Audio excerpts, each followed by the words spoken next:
ಎಲ್ಲರಿಗೂ ನಮಸ್ಕಾರ. ಕಾರ್ತಿಕ ಮಾಸದ ಕೃಷ್ಣ ಪಕ್ಷದ ಚತುರ್ಥಿಯನ್ನು ಗಣಾದೀಪ ಸಂಕಷ್ಟಿ ಅಂತ ಹೇಳ್ತೀವಿ. ಈ ದಿನ ನಾವು ಉಪವಾಸವಿದ್ದು ಪೂಜೆ ಮಾಡಿದರೆ ನಮ್ಮ ಎಲ್ಲ ಕೋರಿಕೆಗಳು ಹಾಗೆ ಆಸೆಗಳೆಲ್ಲ ಈಡೇರುತ್ತೆ ಅನ್ನುವಂತಹ ನಂಬಿಕೆಯೂ ಕೂಡ ಇದೆ. ಅದರ ಜೊತೆಗೆ ಈ ಪೂಜೆ ಮಾಡೋದ್ರಿಂದ ನಮಗೆ ಒಳ್ಳೆಯದು ಕೂಡ ಆಗುತ್ತೆ. ಈ ಗಣಾದೀಪ ಸಂಕಷ್ಟ ಚತುರ್ಥಿಯು ಶನಿವಾರ ನವೆಂಬರ್ 8ನೇ ತಾರೀಕು ಬಂದಿದೆ. ಈ ಚತುರ್ಥಿ ತಿಥಿ ಪ್ರಾರಂಭವಾಗೋದು ನವೆಂಬರ್ 8ನೇ ತಾರೀಕು ಬೆಳಗ್ಗೆ 7:32 ಚತುರ್ಥಿ ತಿಥಿ ಪ್ರಾರಂಭವಾಗುತ್ತೆ. ಚತುರ್ಥಿ ತಿಥಿ ಅಂತ್ಯವಾಗುವುದು ನವೆಂಬರ್ 9ನೇ ತಾರೀಕು ಮುಂಜಾನೆ 4:25 ಅಂತ್ಯವಾಗುತ್ತೆ. ಹಾಗಾಗಿ ಸಂಕಷ್ಟ ಚತುರ್ಥಿ ದಿನದಂದು ಚಂದ್ರೋದಯವು ಪ್ರಾರಂಭವಾಗೋದು ಸಂಜೆ 7:59 ಪ್ರಾರಂಭವಾಗುತ್ತೆ. ಅಂದರೆ ಚಂದ್ರೋದಯ ಆಗೋದು ಸಂಜೆ 7:59. ಕಾರ್ತಿಕ ಮಾಸದಲ್ಲಿ ಸಂಕಷ್ಟ ಚತುರ್ಥಿ ಬಂದಿರೋದ್ರಿಂದ ದೀಪಾರಾಧನೆ ಕೂಡ ಬಹು ಮುಖ್ಯವಾಗಿದೆ.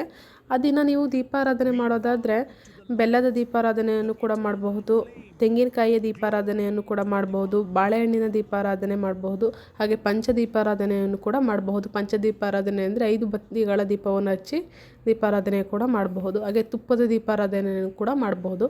ಸಂಕಷ್ಟ ಚತುರ್ಥಿ ಶನಿವಾರ ಬಂದಿರೋದ್ರಿಂದ ಆ ದಿನ ವಿಷ್ಣು ದೇವನನ್ನು ಪೂಜೆ ಮಾಡ್ತೀವಿ, ಹನುಮಂತನನ್ನು ಪೂಜೆ ಮಾಡ್ತೀವಿ. ಹಾಗಾಗಿ ಆ ದಿನ ಅಕ್ಕಿ ಹಿಟ್ಟಿನ ದೀಪಾರಾಧನೆಯನ್ನು ಕೂಡ ಮಾಡಬಹುದು. ನೀವು ಯಾವ ರೀತಿ ಮಾಡ್ತೀರಾ ಆ ರೀತಿ ಮಾಡಿ. ನೀವು ಸಂಕಷ್ಟ ಚತುರ್ಥಿ ದಿನ ಬೆಳಗ್ಗೆ ಎದ್ದು ಸ್ನಾನ ಮಾಡಿ ಎಲ್ಲ ದೇವ್ರ ಮನೆಯೆಲ್ಲ ಸ್ವಚ್ಛಗೊಳಿಸ್ಕೊಂಡು ನೀವು ದಿನನಿತ್ಯ ಯಾವ ರೀತಿ ಪೂಜೆ ಮಾಡ್ತೀರೋ ಅದೇ ರೀತಿ ಪೂಜೆ ಮಾಡಿ, ಅದರ ಜೊತೆಗೆ ಇನ್ನೊಂದು ತಟ್ಟೆಯಲ್ಲಿ ಗಣೇಶನನ್ನು ಪ್ರತಿಷ್ಠಾಪನೆ ಮಾಡಿಕೊಂಡು ಗರಿಕೆಯನ್ನು ಇಟ್ಟು ಪೂಜೆ ಮಾಡಿ, ಅದೇ ರೀತಿ ದೀಪಾರಾಧನೆ ಕೂಡ ಹೇಳಿದ್ದೇನೆ, ಆ ರೀತಿ ದೀಪಾರಾಧನೆಯನ್ನು ಕೂಡ ಮಾಡಬಹುದು. ಇನ್ನು ಪ್ರಸಾದ ಅಂತ ಬಂದಾಗ ಆ ದಿನ ಮೋದಕವನ್ನು ಕೂಡ ಮಾಡಬಹುದು. ಮೋದಕ ಮಾಡೋದಕ್ಕೆ ಬರಲ್ಲ ಅಥವಾ ಕಷ್ಟ ಆಯಿತು ಅನ್ನೋರು ಕಡಲೆಕಾಳು ಉಸ್ಲಿಯನ್ನು ಕೂಡ ಮಾಡಬಹುದು, ಅಥವಾ ಹೆಸರುಬೇಳೆ ಕೋಸಂಬರಿಯನ್ನು ಮಾಡಬಹುದು.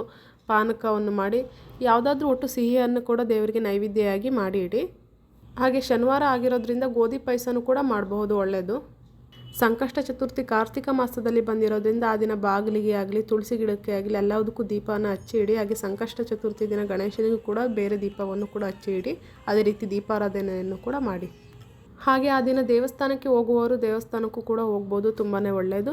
ನಾನು ನಿಮಗೆ ಮೊದಲೇ ಹೇಳಿರುವ ಹಾಗೆ ಉಪವಾಸ ಇದ್ದು ಪೂಜೆ ಮಾಡೋರು ಉಪವಾಸ ಇದ್ದು ಪೂಜೆ ಮಾಡಬಹುದು. ಹಣ್ಣು ಹಂಪಲನ್ನು ತಿಂದು ಉಪವಾಸ ಇದ್ದು ಮಾಡಬಹುದು.